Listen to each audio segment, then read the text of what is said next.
नमस्कार दोस्तों, एक और वीडियो में आपका बहुत बहुत स्वागत है। तो भाग 5 भारत की संसद के विषय में हम पढ़ रहे थे और इसमें हमने लोकसभा के विषय में पिछला वीडियो में पढ़ रहा था। उससे पहले राज्यसभा के विषय में पढ़े थे।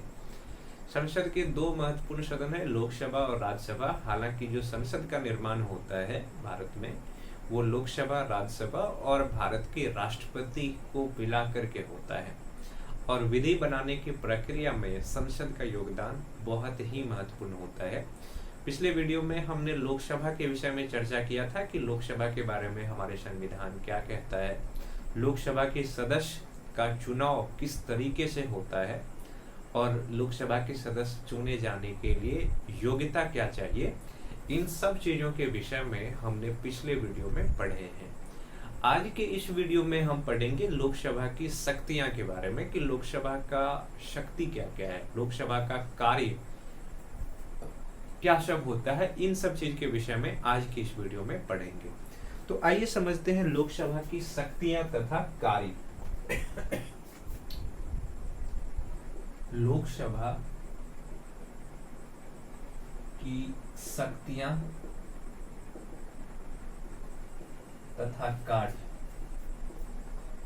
कार्य यानी कि हमारे संसद के जो सदन है लोकसभा, लोकसभा को भारतीय संसद का जनता का सदन कहा जाता है, क्योंकि यहाँ पे जो सदस्य बैठते हैं, यहाँ पे जो सदस्य की निर्वाचन होता है वो सीधे निर्वाचन के प्रक्रिया के द्वारा होता है, प्रत्यक्ष निर्वाचन के पद्धति से होता है। और प्रत्यक्ष निर्वाचन के पद्धति में जनता सीधे अपने प्रतिनिधि को चुनता है। और हमने ये भी समझा था कि लोकसभा के सदस्य का जो चुनाव होता है वो first past of the post system से होता है, जो कि राष्ट्रपति या उपराष्ट्रपति या राज्यसभा के सदस्य के चुनाव की प्रक्रिया है उससे बिल्कुल ही अलग है। राष्ट्रपति, उपराष्ट्रपति और राज्यसभा के सदस्य का जो चुनाव होता है वो प्रोपोर्शनल रिप्रेजेंटेशन प्रोसेस से होता है, जबकि लोकसभा विधानसभा या फिर जो स्थानीय नगर पालिका और नगर पंचायत है, इन सब का जो चुनाव होता है वो first past of the post system से होता है। अब हम समझते हैं कि लोकसभा की शक्तियां क्या क्या है, इनके कार्य क्या क्या है, ये किस तरह की शक्ति लोकसभा को दिया गया है और लोकसभा किस तरह के कार्य को करते हैं। इन सब चीजों को समझने का प्रयास करते हैं। तो जब हम लोकसभा की शक्ति के विषय में पढ़ते हैं तो सबसे पहले जो शक्ति है वो है विधायी शक्ति। विधायी शक्ति, और इस विधायी शक्ति को क्या कहा जाता है? विधायी शक्ति को कहा जाता है देखिए, जो विधायी शक्ति होता है, विधायी शक्ति का मतलब कानून बनाने की शक्ति। लोकसभा और राज्यसभा हमारे संसद के सदन है और संसद का काम होता है कानून को बनाना, विधि को बनाना। इसलिए लोकसभा का भी काम क्या होगा? विधि निर्माण में योगदान किसका होगा? लोकसभा का। तो विधायी शक्ति में कानून बनाने की शक्ति, कानून बनाने की शक्ति, कानून बनाने की शक्ति किसका होता है? तो लोकसभा का होता है कानून बनाने की शक्ति। जब हम कानून बनाने की शक्ति की बात करते हैं तो लोकसभा की शक्ति राज्यसभा के बराबर या उससे अधिक होता है। राज्यसभा के बराबर या उससे अधिक, उससे अधिक। देखिए, संसद का काम ही होता है कानून को बनाना। पार्लियामेंट का मेन काम कानून को बनाना ही है। तो चूंकि संसद के दो सदन है, एक लोकसभा और एक राज्यसभा, तो दोनों सदन क्या करेगा कि कानून बनाने की काम करेगा। पर याद रखिए कि राज्यसभा के पास कानून बनाने की शक्ति जितना है उससे अधिक शक्ति लोकसभा को दिया गया है। कुछ मामले में अधिक शक्ति है, बाकी मामले में दोनों की शक्ति बराबर ही होता है। तो जब हम उससे अधिक शक्ति की बात करते हैं तो ये किस मामले में होता है? एक तो धन विधेयक के मामले में, धन विधेयक के मामले में। जब हम आगे के वीडियो में विधेयक पढ़ेंगे कि बिल किस तरीके से संसद के सदन में लाया जाता है और वो विधेयक किस तरीके से एक्ट बनता है, तब वहां हम धन विधेयक के बारे में चर्चा करेंगे। अभी इतना समझ लीजिए कि धन विधेयक के मामले में लोकसभा की शक्ति अधिक होता है। धन विधेयक केवल और केवल लोकसभा में लाया जा सकता है, और लोकसभा ने अगर धन विधेयक को पास कर दिया तो राज्यसभा केवल उसको 14 दिन तक अपने पास रोक करके रख सकता है।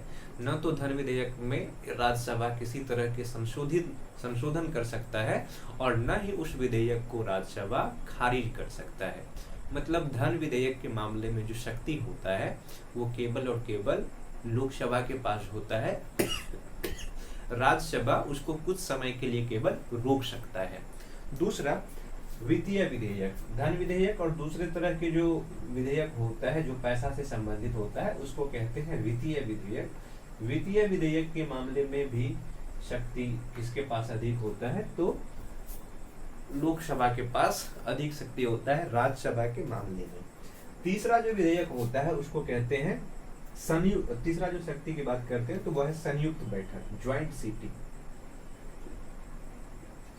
संयुक्त बैठक, ज्वाइंट सीटिंग। देखिए, जब भी कोई साधारण विधेयक, साधारण बिल, आगे हम पढ़ेंगे, जब लोकसभा से पास हो जाता है या राज्यसभा से पास हो जाता है और लोकसभा में पास नहीं हो रहा है, यानी कि संसद के दोनों सदन में गतिरोध उत्पन्न हो रहा है।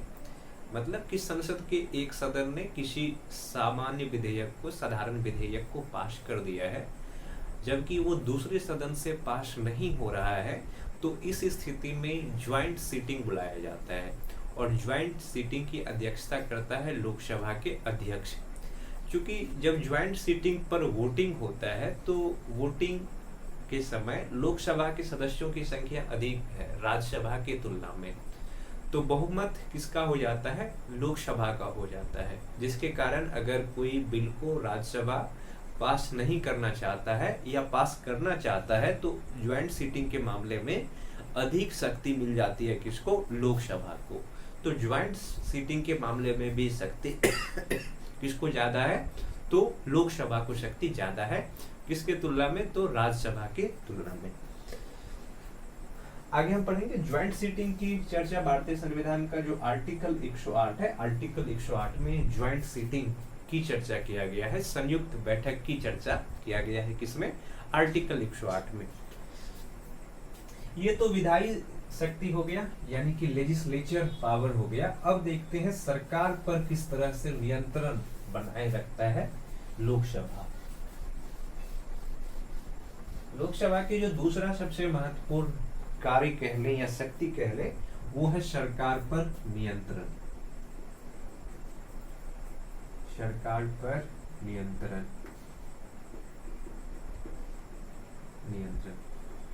देखिए, कोई भी सरकार केंद्र में तब तक बना रहेगा जब उनको लोकसभा में बहुमत प्राप्त होगा। जिस भी सरकार को लोकसभा में बहुमत से कम सदस्य होंगे उसका सरकार गिर जाएगा। इस तरह से जो लोकसभा है वो सरकार पर नियंत्रण बनाए रखता है। अगर किसी स्थिति में लोकसभा में सरकार के जो बहुमत से कम सदस्य हो जाता है तो इस स्थिति में उस सरकार को इस्तीफा देना होता है।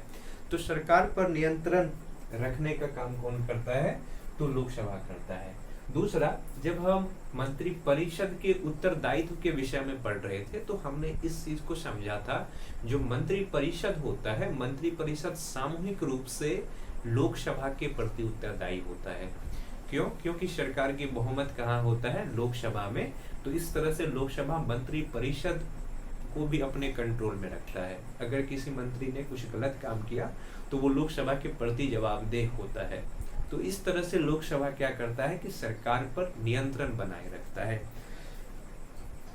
लोकसभा के अगर हम अन्य शक्ति के बारे में बात करें या अन्य कार्य के विषय में बात करें तो वो समझना है अन्य शक्ति तथा कार्य।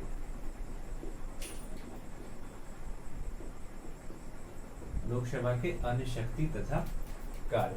तो अगर हम लोकसभा के अन्य शक्ति के कार्य की बात करें तो सबसे पहले भारत के राष्ट्रपति एवं उपराष्ट्रपति के चुनाव में भाग लेते हैं।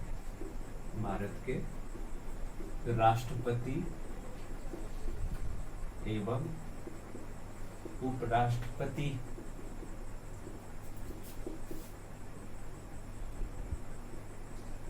के चुनाव में भाग लेते हैं,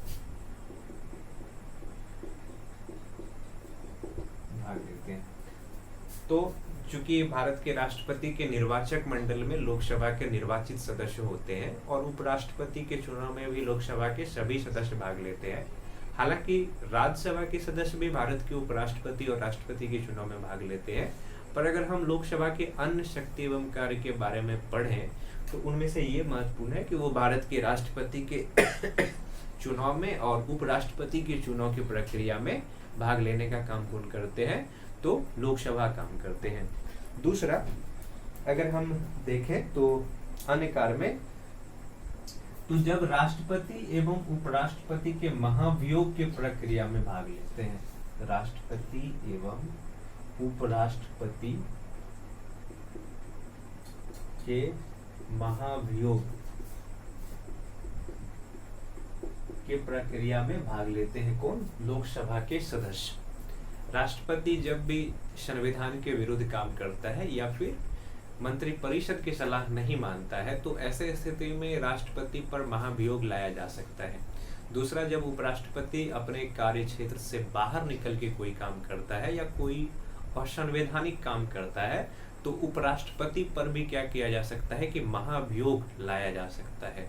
और इस महाभियोग की प्रक्रिया में भाग कौन लेते हैं, तो लोकसभा के सदस्य भाग लेते हैं। तो हम कह सकते हैं कि जो लोकसभा के सदस्य के अन्य कार्य है उसमें ये भी है कि वो भारत के उपराष्ट्रपति और राष्ट्रपति के चुनाव में तो भाग लेते ही हैं, साथ में राष्ट्रपति और उपराष्ट्रपति के जो महाभियोग की प्रक्रिया जब उस पर चलाया जाता है तो उसमें भी लोकसभा के सदस्य भाग लेते हैं। और कार्य के बारे में देखें तो जो सर्वोच्च न्यायालय या उच्च न्यायालय के न्यायाधीश, सर्वोच्च न्यायालय यानी सुप्रीम कोर्ट एवं हाई कोर्ट के जब न्यायाधीश को उनके पद से हटाना हो तो उसके पद से हटाने के प्रक्रिया में भी राज्यसभा के सदस्य भी भाग लेते हैं, पर लोकसभा के सदस्य भी उस प्रक्रिया में भाग लेते हैं। तो ये लोकसभा की शक्ति तथा कार्य हो गया। अब समझते हैं कि लोकसभा में जो अन्य पदाधिकारी होते हैं, यानी कि लोकसभा में जो कार्यों का संचालन होता है वो किसके द्वारा होता है और किस तरीके से लोकसभा में कार्य का संचालन किया जाता है। लोकसभा के पदाधिकारी, लोकसभा के पदाधिकारी यानी कि लोकसभा के सदस्य जो भाग लेते हैं वो किस तरीके से लेते हैं, अब वो समझते हैं। देखिए, जो लोकसभा में कार्य का संचालन किया जाता है इसके लिए दो ऑफिस होते हैं, दो पद होते हैं। एक पद होता है अध्यक्ष का, जिसको लोकसभा का स्पीकर बोलते हैं, और एक पद होता है उपाध्यक्ष, उपाध्यक्ष का, और एक पद अध्यक्ष का और एक पद होता है उपाध्यक्ष का। ये जो अध्यक्ष किस व्यक्ति को बनाया जाता है, तो लोकसभा के सदस्य जो होते हैं उन्हीं सदस्य में से किसी एक व्यक्ति को मनोनीत किया जाता है या सदस्यों में से निर्वाचित किया जाता है किसी एक व्यक्ति को लोकसभा के स्पीकर। और हमेशा याद रखिए कि लोकसभा के जो अध्यक्ष बनते हैं, जिस राजनीतिक पार्टी की सरकार बनती है, यानी कि लोकसभा में जिस राजनीतिक पार्टी को बहुमत प्राप्त होता है उन्हीं की सदस्य क्या बनते हैं, लोकसभा के अध्यक्ष बनते हैं। और एक उपाध्यक्ष होता है और उपाध्यक्ष को भी इस तरीके से लोकसभा में चुना जाता है। लोकसभा के अध्यक्ष का अगर हम काम के बारे में देखें तो इसका मेन काम क्या होता है कि लोकसभा में कार्यों का संचालन करना। उपाध्यक्ष का मेन काम ये होता है कि जब अध्यक्ष अनुपस्थित होते हैं, लोकसभा के अध्यक्ष जब अनुपस्थित होते हैं तो उसके अनुपस्थिति में लोकसभा के कार्यों का संचालन करने का काम किसका होता है, तो लोकसभा के उपाध्यक्ष का काम होता है लोकसभा के कार्यों का संचालन करना। तो अब समझते हैं लोकसभा के अध्यक्ष के बारे में। देखिए, चूंकि लोकसभा के अध्यक्ष उसी राजनीतिक पार्टी से ज्यादातर चुना जाता है, जिस राजनीतिक पार्टी की सरकार होती है केंद्र में, या जिस राजनीतिक पार्टी को बहुमत प्राप्त होता है लोकसभा में, तो भारत में जो लोकसभा के स्पीकर होते हैं, लोकसभा के अध्यक्ष होते हैं, वो उस राजनीतिक पार्टी का भी हिस्सा होता है। इसका मतलब ये हो गया कि लोकसभा के अध्यक्ष का पद कहने के लिए ये है कि ये निष्पक्ष तरीके से काम करते हैं, पर कहीं न कहीं इसका राजनीतिक झुकाव किसी एक पार्टी की तरफ होता है। पर ब्रिटेन में जो जनता का सदन है, जिसे हाउस ऑफ कॉमन्स कहते हैं, वहाँ का जो स्पीकर होता है, अध्यक्ष होता है, वो ऐसे व्यक्ति होते हैं जिसका संबंध किसी राजनीतिक पार्टी से नहीं होता है। इसका मतलब ये हो गया कि ब्रिटेन की जो सदन है हाउस ऑफ कॉमन्स, उसके जो सदस्य हैं वो पूरी तरह से निष्पक्ष होता है, स्पीकर वहाँ पे पूरी तरह से निष्पक्ष होता है। पर भारत के मामले में ऐसा नहीं है। भारत में जो लोकसभा के स्पीकर होते हैं, लोकसभा के अध्यक्ष होते हैं, वो किसी न किसी राजनीतिक पार्टी के हिस्सा होते हैं। आइए हम समझते हैं लोकसभा के अध्यक्ष की शक्तियां क्या क्या होता है और उसके कार्य के विषय में अब समझते हैं। तो क्या समझना है? लोकसभा के अध्यक्ष, लोकसभा के अध्यक्ष के शक्तियां तथा कार्य, शक्तियां तथा कार्य, यानी कि लोकसभा के अध्यक्ष के क्या क्या शक्तियां हैं और उसके क्या क्या कार्य है, इन सब चीजों के विषय में अब समझने का प्रयास करते हैं।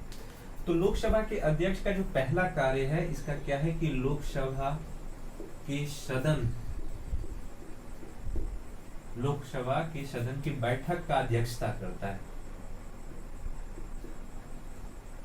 बैठक का अध्यक्षता करता है। यानी कि लोकसभा में जब भी बैठक होगा राजनीतिक पार्टी का, या फिर जो हमारी लोकसभा में बैठक होता है, उस बैठक की अध्यक्षता करने का काम किसका होता है? तो लोकसभा के स्पीकर का, लोकसभा के अध्यक्ष का काम होता है। दूसरा जो इसका सबसे महत्वपूर्ण काम है, ये कोई भी विधेयक धन विधेयक है या नहीं, हमने लोकसभा की शक्ति के विषय में जब पढ़ रहा था तो वहां पे समझा था कि धन विधेयक के मामले में लोकसभा की जो शक्ति है वो राज्यसभा की तुलना में अधिक होता है। तो कोई भी विधेयक धन विधेयक है या नहीं, ये निर्णय करने का काम किसका होता है? तो लोकसभा के अध्यक्ष का काम होता है। लोकसभा के अध्यक्ष ही ये निर्णय करते हैं कि कौन से विधेयक धन विधेयक है या नहीं है। तो धन विधेयक निर्धारण करने का काम, धन विधेयक निर्धारण करने का काम किसका होता है? तो ये भी काम होता है लोकसभा के अध्यक्ष का, लोकसभा के अध्यक्ष का काम होता है कोई भी विधेयक धन विधेयक है या नहीं, इस चीज के निर्धारण करने का काम किसका होता है? तो लोकसभा के अध्यक्ष का काम होता है। इसके एक और काम होता है, वो है संयुक्त बैठक, ज्वाइंट सिटिंग। संयुक्त बैठक की अध्यक्षता भी कौन करता है? तो लोकसभा के अध्यक्ष करता है। संयुक्त बैठक की अध्यक्षता लोकसभा के अध्यक्ष करते हैं।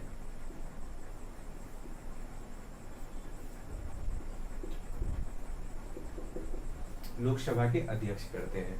संयुक्त बैठक का मतलब कि जब लोकसभा और राज्यसभा के सभी सदस्य एक साथ बैठते हैं तो इसको कहा जाता है ज्वाइंट सिटिंग। इसके विषय में भारतीय संविधान के आर्टिकल 108 में चर्चा किया गया है। और ज्वाइंट सिटिंग की अध्यक्षता करने का काम किसका होता है? तो लोकसभा के अध्यक्ष का काम होता है। लोकसभा के अध्यक्ष ही ज्वाइंट सिटिंग की अध्यक्षता करते हैं। देखिए, जब भी किसी विषय पर, किसी मामले पर लोकसभा में वोटिंग होता है किसी विषय के संबंध में, तो सामान्य स्थिति में लोकसभा के अध्यक्ष वोटिंग नहीं करते हैं, किंतु जब मत बराबर हो जाता है तो निर्णायक मत देते हैं। निर्णायक मत, निर्णायक मत, निर्णायक मत क्या होता है? जब हमने राज्यसभा के विषय में पढ़ रहा था तो हमने देखा था कि राज्यसभा के अध्यक्ष होने के कारण जो उपराष्ट्रपति होते हैं भारत के, वो जब किसी विषय पर वोटिंग होता है राज्यसभा में तो उस पर अपना मत नहीं देते हैं, क्योंकि वो तो सदस्य भी नहीं होते हैं। पर जब किसी मुद्दे पर मत बराबर हो जाता है तो निर्णायक मत दे करके उस विषय पर जो फैसले होता है वो एक फैसले को दिशा देने का काम कौन करता है, तो लोकसभा के अध्यक्ष भी करते हैं और राज्यसभा के अध्यक्ष भी करते हैं। इसके अतिरिक्त जो लोकसभा के अध्यक्ष है वो कोरम पूरा होने तक क्या करता है कि लोकसभा के बैठक को स्थगित करते हैं, बैठक की शुरुआत नहीं करते हैं। कोरम का मतलब ये हो गया कि कुल सदस्यों का 1/10 सदस्य, जब तक 1/10 सदस्य लोकसभा में उपस्थित नहीं हो जाएंगे तब तक लोकसभा की कार्रवाई रोके रहेगा कौन, तो लोकसभा के अध्यक्ष। तो ये था लोकसभा के अध्यक्ष के कुछ काम के बारे में कि लोकसभा के अध्यक्ष का निर्वाचन किस तरीके से होता है और उनका मेन काम क्या होता है, इन चीजों के विषय में हमने समझा। अब समझते हैं संसद के सदस्य बनने के लिए क्या योग्यता चाहिए, इन चीजों के बारे में हमने पढ़ा। और हमने ये भी पढ़ा कि जो संसद के सदस्य का निर्वाचन होता है वो निर्वाचन किस तरीके से होता है, उसके निर्वाचन में भाग कौन कौन लेते हैं, इन सब चीजों को हमने समझा।